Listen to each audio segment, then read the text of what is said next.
evening, Bumpin' the Nighters. Hello, again. It's Lou and Tracy. And we're here tonight to discuss what we did today.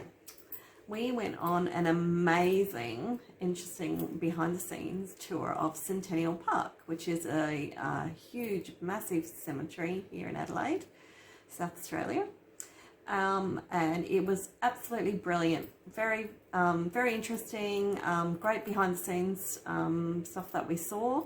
We got to ride in buggies. We did get to ride on golf buggies, and the lovely ladies Jessica and Amanda that took us around. They were fab. They were wonderful, and we had 2 other ladies with us on the tour, so yeah, it was really good. Tiny intimate group, which was just perfect. It was perfect. I keep saying I hate doing that, but sorry about that. People wussed out because the weather was yucky, but yeah. Not us. We even sat on the back of the buggy. We did. We were. Tracy we were the doing that. I felt like we were the reckless kids on the back. Yeah, I nearly fell off a couple of times because I didn't put my seatbelt on. That's all good. Yeah, we're fine. Okay. We're okay. We survived. Here. We didn't. We got T-shirts. No, we didn't. Really. No. Sorry. We did get a little gift bag though at the end, we which did, was really cool. Which was so lovely. I got some water. My God. A bottle of water with Centennial Park on it. Yeah, but it was amazing, amazingly interesting tour, and done with the utmost respect. Beautiful. For the families and the departed, basically. And it's free. Yeah. So anyway, so no, it was really, really good. I really enjoyed it. My take on it was, yes, I agree with what Tracy's just said to me before we started filming, is that if you have any, concerns or questions about what happens when you have departed and where you go, etc., this is actually a really great place to go. I know it might sound morbid, but if there are people out there that are watching this video that do feel afraid or fearful of that time, because sadly, well, it's not going to happen to all of us. Exactly. And it's a part of our lives. But yeah, I guess you get to see exactly what's going to happen if you are cremated, basically. Yeah. So really interesting. The grounds are absolutely beautiful there. Grounds. Absolutely. Could have bought some cuttings. Oh yeah, I know. There was some really nice plants. We were like eyeing them off. Wouldn't do that. I'm just saying. We didn't do that. Just saying. But yeah, so many Fabulous. different pockets, like for burials and for cremation, so for ashes, etc. But in that hour and a half, we learnt so much. We learned so much. There's so much I could talk about, but I guess this is just a plug for Centennial Park. If you're interested in going on this free tour, it is absolutely amazing. We just loved it. It was really, really, really cool. And if you get on the Centennial Park's emailing list, and also if you get on to Cemeteries Trust of South Australia, register with them too, they will send you updates of when certain cemeteries in Adelaide have got tours on. With History Week that's just finished recently, May North Cemetery did a history tour. Yeah, and that would have been really I want to good. get their book. Their book looks really interesting. North Road, that's another Road. amazing cemetery. Yeah. Centennial Park has got such an amazing history within itself, and the facilities there, they are continuously upgrading and leaning towards being as much eco-friendly as possible, and that is really apparent when you go and look at their facility, like the crematorium and everything like that. Everything is just state-of-the-art, top-notch. For some people, it might not be a cup of tea, but for myself, I can't speak fully, but for myself, I'm very open about death. It doesn't bother me. Having a good death, I think, is the most important thing that we need to think about, not the actual process of after you've passed over. But, you know, it was just everything. They cover everything, and any questions you had, not a problem. You can ask them anything. In fact, you know, they even said if you even want to email us questions that you didn't think of on the day and stuff like that, just flick an email and they'll let you know. They were really good. The work that goes into maintaining that place is nothing short of amazing. Phenomenal. And the thing that I like about Centennial Park, that it is evolving to not only represent the dead, but also the living. Yeah. So, you know, they have function rooms there now. They've encouraged people, if you want to have weddings there, you can do pretty much anything you want there now. Where the old crematorium and chapels used to be, for those who haven't been there, it's all been upgraded. It's got a beautiful little gift shop, beautiful cafe, Yep. Which we went to after because Beautiful chai latte. chai lattes. Mwah. Yeah. Everything is just exceptionally well done. Staff there are just fabulous. Yeah. It's also, you know, a special place for me because I do have family and also a dear friend there. Yep. But the thing is, you know, you have an understanding of what a cremation is, but until you get behind the scenes and you actually see how detailed the process is, and it's not just a matter of, you know, somebody arrives and they go straight into the furnace and they get cremated. Far from it. There's a whole protocol that has to be met. Yeah. You know, it is done in order of who arrives. So, you know, obviously, like they said, if someone arrived here on a Friday, late on a Friday, they would be done first thing on a Monday morning. They'll be kept in our cold room and everything else. And also, there's something else that I found really interesting there. Like, you know, you watch some of these other places, you know, you hear the horror stories that go on, even in America, for instance, with the funeral industry. Like, that within itself is just a nightmare. Centennial Park, when they take custody, or I shouldn't say custody, when they take your earthly vessel into their care, they are not allowed to open your coffin for any reason. So let's just say they were giving an example today. If someone has got a mother who left a wedding ring on and she was going to leave the wedding ring to her child, and the child's realised, Mum's wedding ring's still on, nobody is allowed to open the coffin and retrieve that ring except for the funeral director and the manager of Centennial Park. It is illegal for anybody else to do it. And the family member. And the family member, of course. Yeah. Everything is strictly done to the book. Yeah. And they've said, like, they have got, you know, urns and ashes, you know, interred there on the grounds, and they've got jewellery and keepsakes and everything in it, and all the ashes are in the plastic containers, because sometimes people after 30 years or so decide they don't want their loved one there anymore. They'd like to bring the ashes home. So all their necklaces and all their trinkets and everything that they've put in there with their loved one's ashes is still intact, and it's still perfectly safe, and they can bring it home. Yeah. So I guess what I'm saying is the concept of death was being taken out of our hands for a long time due to the funeral industry. Yeah. And I, for one, am a big believer in asking questions, and especially when it comes to your loved ones after they've passed away. So I guess what I'm saying is, if you think this would be something for you, go right ahead and do it. Yep. You won't be disappointed. No. They are absolutely fantastic. We had a blast just whizzing around on the We bucket. did. I'm going to put some footage in at the end that I took as we were whizzing around. I did offer to drive, but no. They wouldn't let us. No. I just wanted to hoot around. It was great. But, you know, they even went as far as to show us, you know, how this special bin here, all the handles and everything come off and it all gets recycled.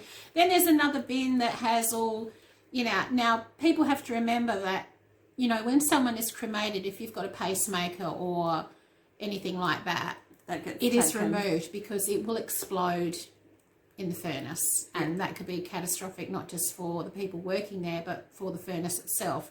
And these things are worth hundreds of thousands of dollars. Yeah.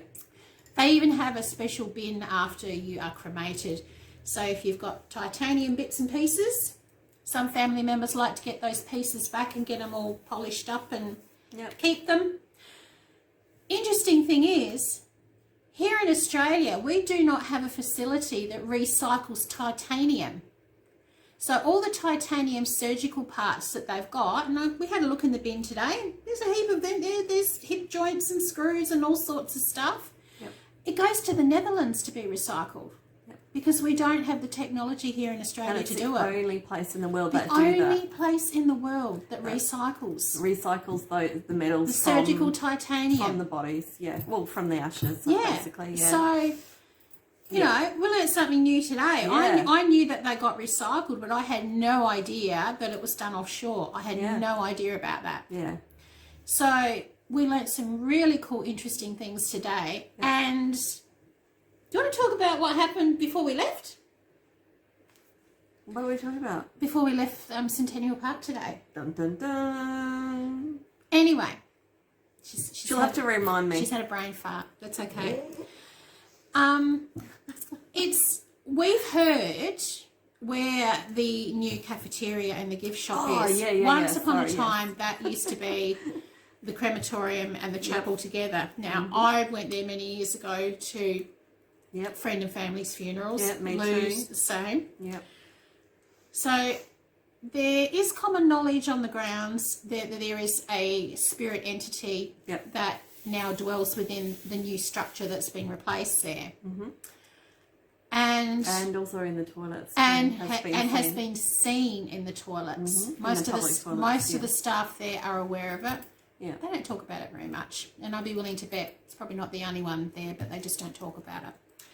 So we had to go to the bathroom anyway. So, you know, as you do, we got ghost tube out. As you do. Yeah, we were sitting in the toilet. Yeah. So probably too much. We had a few bits and pieces coming through. You the can't ghost tube that was, not the toileting. No. It was, oh my God, where is this going? Yeah, but we can't help ourselves though. We have to. I was sitting there. I'm like, ghost tube. Yep, right. Got mine. Yep, right. But when we left and we walked out of the bathroom and went through the doorway, our EMFs went off. Yes. There was something there with us. And there was something there. And then as we were heading felt back, it in that walkway going out. Yeah. Absolutely. Yeah. Then when we were walking back to the courtyard where the Chapel of Jubilee Chapel is, wow. We were having both stuff coming through on our we ghost both tube had ours going at the same time on our individual phones. Nuts. It was nuts. And the words were correlating with each other Everything. too. We were saying something and it'd answer me, and Tracy something Oh, and it'd answer it was her. absolutely It was saying insane. doorway. It was saying cemetery. It was saying look, just so much. Rest in peace and all sorts of. And as we were walking, we were walking down the stairs to near the other chapel and going round to the car, it just constantly talked the whole time. Absolutely. Until we got back to the car and then we said, look, we have to end this session now. Yeah. Thank you for talking with us. However, you need to remain here. Yeah. You can't pop in. You can't hitchhike home with us, love and light and everything. And off we went. But we were just right blown up away. until we left. As soon as we turned them on, it just slow. It was a little bit slow, but then once we got out and we were walking up the hallway, well, that little way. Yeah, and when we got to the chapel, which was the starting point of our tour. Yeah. Meeting at the front of the Jubilee Chapel. Yeah. So it was full on. It was really interesting because we've just walked down and we've walked underneath the chapel as well. Yeah, we had been. Yeah. And they showed us all the area where when you're in the chapel and you'll see your coffin lower, it's received down the bottom and then taken by the hearse either to the burial site or to the crematorium, which is next door. Yep. So, you know, and obviously when we were in the crematorium, there is a refrigerated section and there would have been people in there who are waiting to be cremated probably in the next day or so. Yep. Because they actually didn't have any funerals today booked. So, you know, I actually felt a little bit of stuff near the fridge area. Yeah, I felt something in the first chapel. Yeah. There was definitely feelings around. And the staff there. And emotions. Absolutely. It's like the stone tape theory. You know, you pick up things from just the energy in the air, you know. And it's made of the sandstone that comes from WA too, the materials from WA that was used to complete the buildings. So it was really, really interesting and... Yep. I would go again. Yeah. Even though we know what the tour's going to involve. Yeah, I'll go again too. I would go again. Yeah, definitely. And at the end of it, we ended up back at the gift shop cafeteria. Yeah. No, it's a cafe. It's not a cafeteria. It's a beautiful little cafe. Yeah, gorgeous. Stunning, gorgeous plants, everything in it, just beautiful. Yeah. We got a gorgeous little gift bag with a cute calendar and eco little friendly pen and a Centennial Park bottled water and a notepad. And little purple little bag that folds up like in a little shape of a heart. It was so cute. Yeah. And all that was free. Yeah. It's just really lovely. It was just gorgeous. Yeah. What I love is that they have built separate different things for different religions. Like there is a particular tree there that they have grown there, so the Buddhist can come and pray and be there. Tree. Yeah. Yeah, that was absolutely beautiful. I didn't know that existed there. There's all different things that they have put into place for different religions that come through. And the magnolia trees that they've planted, and the returned servicemen who have got the cypress pines that were from Turkey. Yeah. Those pine trees are from Turkey, and they were brought back specifically that was amazing to for see these that. soldiers, which I thought was just... Beautiful. I mean, I always known the trees were there, but I never knew where they were. No. Because, I mean, there's probably a plaque there saying it, but Well, I've never... yeah. But yeah. But it's a massive, how big is it? Like 100 acres. Yeah, well, it's massive. But yeah, all the different beautiful little sections. Oh, and one really cool thing that I thought was just amazing, and it's bringing the cemetery into this century is the things. What do you call them? The little things on the plaque. Okay, so if you have the little granite plaque now, now obviously, one, they look really, really stylish, but two, you're limited for how much you can put on there, as in, you know. So now there is a little disc on there, which you can download the app. Looks like something from Star and Trek. Scan this, and it will bring up everything about that person. That obviously they can't fit on their little memorial, but the family can add photos. They can add their every bit of information about how much they miss and love their loved one, telling you all about this person. I think that's really cool. Now, I don't know about you, but that absolutely blew me away. Yeah, and when we go back, we're actually going to download the app, and we can actually go up to someone's... And families are open to this, obviously. They know that someone can download the app and read up on the information of their loved one who's passed away. So not being able to put every thought, feeling and emotion on a little tiny memorial plaque. And these only work on the granite ones. They don't work on the brass ones or anything. It's specifically for the granite style ones that they do. Yeah. But it will show you photos, and it will show you everything that this family has put as a memorial to their loved one. That's so beautiful, because it shows videos of, you know, shows do everything, and the family can update it whenever they want. Yeah. They can update and add stuff. Show this person when they were alive and what they did with their life. And I think that was mind blowing. That just blew me away. And do you want to know what? I've walked past this particular person's grave and seen that little thing on there before, and never even twigged what it was. No. But they've been going for nearly a year. They've been doing it since about June last year. They started it, and there's, I think she said, about 16 people, 16 burials that are there. So, it's so amazing. It sounds amazing. Yeah, we have to go and check that out next time. And they did say they're also looking into the future for looking at more cleaner, greener ways of cremation as well. Yep.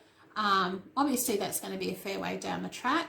But they're actually making a conservative effort to research and find what they can do. Research and find out what they can do. Yeah. And the beautiful thing was the crematorium is, apart from a safety light that they have to have for health and safety reasons, the whole thing is skylit. It's all lit with natural light. Yeah.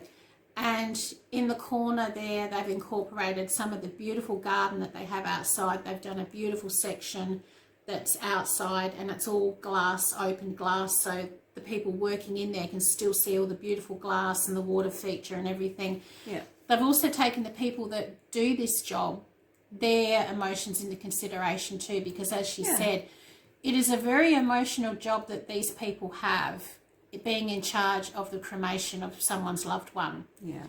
And they said their mental health well-being is very, very important, and they're very aware of it, and they try to do everything they can to make sure that their staff are taken care of in every way possible, because they said sometimes the job can be very stressful, which it can be, depending on the type of, situation or cremation, or, if there's a family there might be a family that's just completely inconsolable.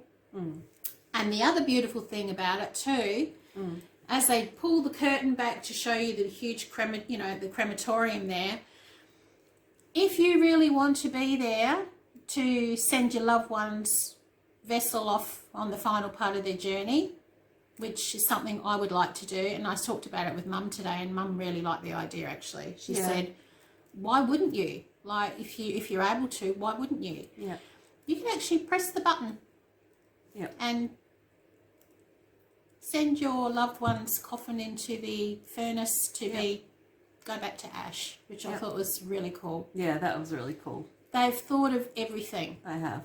And if you're not up for it and you don't think you can do it, there's someone in there who stands by a huge, thick, fireproof glass, which is quite some way back from the actual furnace, because when these furnaces are open and if they're 1,000 degrees, nobody is allowed to be on the floor except for the person who's doing the cremation, because you'll get burnt because it's so hot.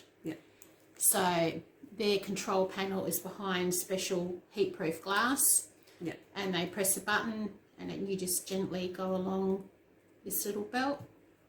They pop your vessel in, and 90 minutes it takes. Mind blowing. Absolutely mind blowing.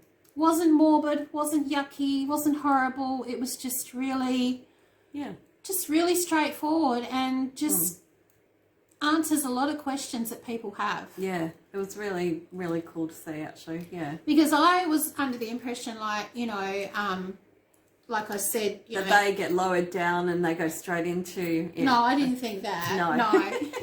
No, but a lot of people used to think that when you see it being lowered down in the chapel, people used to think, that's getting lowered into the crematorium. No. It's being lowered down to a receiving belt, where they then take you and put your vessel in the refrigerated area in your sealed coffin until it's your turn to be cremated. But what I used to think was, if you've had your funeral, you got cremated the same day. And sometimes that's not the case. They might have had 20 other people come before you. And those people will all be cremated in order of how they've arrived. They have 3 furnaces.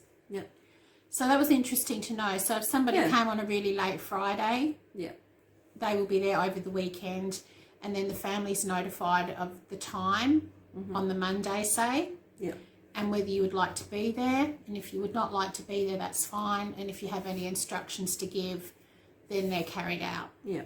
But that's what I loved about what the girls told us, that there's so much, there's so much communication between families to do with their loved one's vessel. So, there's so much down to the last little point. Everything is spoken, communicated with the family. That's what I love so much about it. I mean, I thought there was just so much respect there. A lot of respect, And, I think too, because at some point, the people that are working there have probably had their own family members or a friend who has come through there on their final journey. So, it's a bit like when you work in a hospital and, you walk onto the ward and you see someone you know. You eventually, none of us will escape death. No. Death will happen to us all. It will happen sooner for some than others. But the biggest thing that I have talked about with my parents is the most important thing, and my sister and I have talked about it too, is ensuring your parents have a good death. They die with dignity. And, everybody's got different views on that. My parents will be staying at home until they pass away. That is something that I am very staunch on, and my sister is as well. It's just that's what they wish, and quite frankly, I don't have a problem with it. No, not at all. So that was our beginning of our day. It's been a big day. It has been a big day, but it was it was just really, really good. If you're interested in doing something like this, please get out there. I will actually leave the links or the information for Centennial Park. And this is for South Australian viewers. even if you come over from interstate and you're a cemetery enthusiast. Yeah. And you want to see behind the scenes? Yeah, and you happen to be here at the time. Yeah. It'd be well worth going to. And like we said, it's free. And as the staff there did point out too, she said all cemeteries and crematoriums are run differently. Yeah. I think they're probably one of the most efficient, it's well-run crematoriums here in South Australia, and they've won awards to prove that. Yeah. So, and I don't think those awards come easily. Yeah, no. No. But no, everything was beautifully schmick and clean and tidy, and everything, everywhere we walked through. Yeah, immaculate. I just found it, the word that keeps coming in my head is respectful. It was Absolutely just really respectful. Yeah, totally. And, respectful and dignified. You know, there was no cheapness about anything or whatever. It was just beautiful. Yeah. It is. It's one of our favourite places to go to.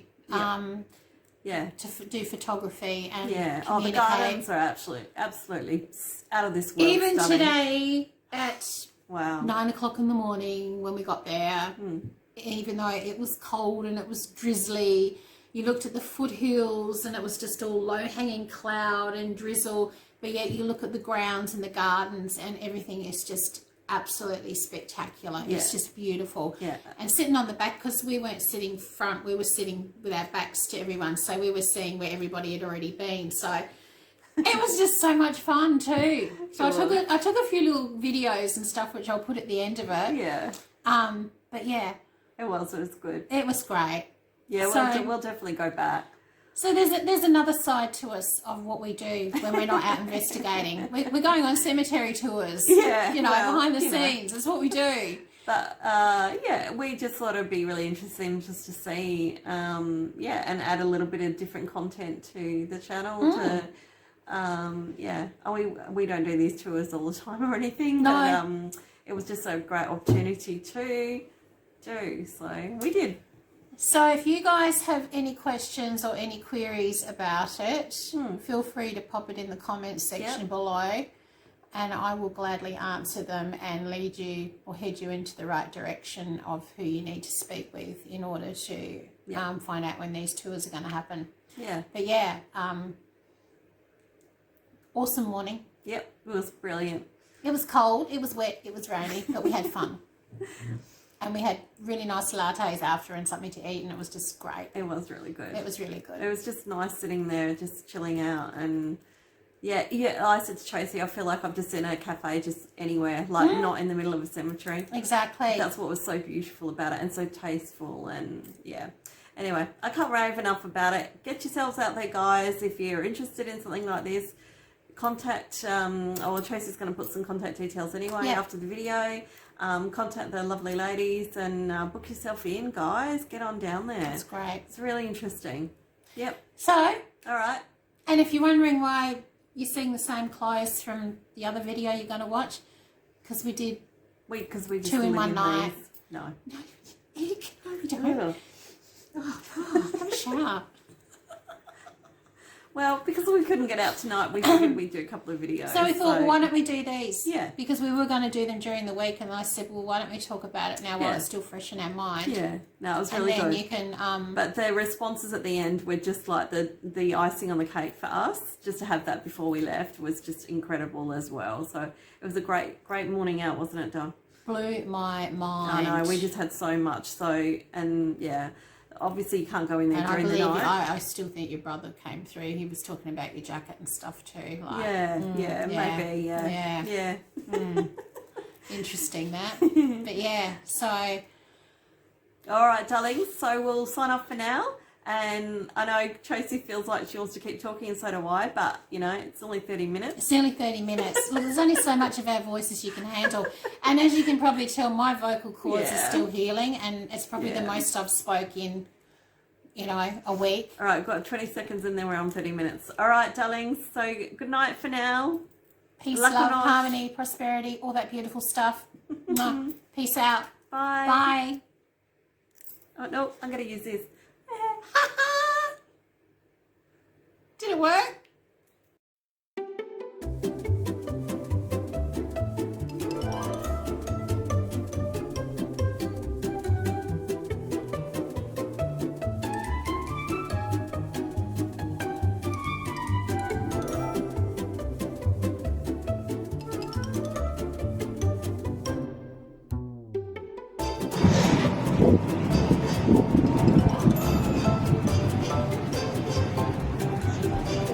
Charles Newman Garden, one of our premium rose gardens here. Probably one of my favourites. There's some fountains. There's a mirror image on each side as well. Oh, okay. Area line walkway.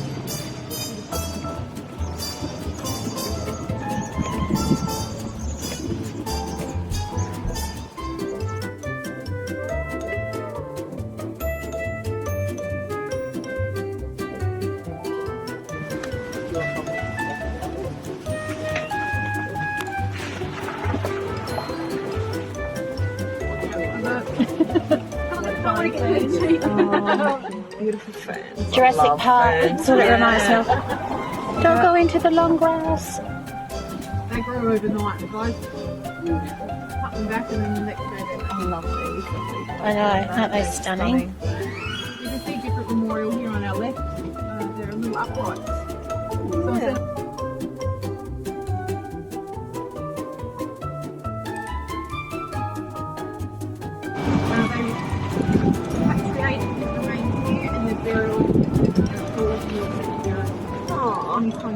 Oh, that's beautiful.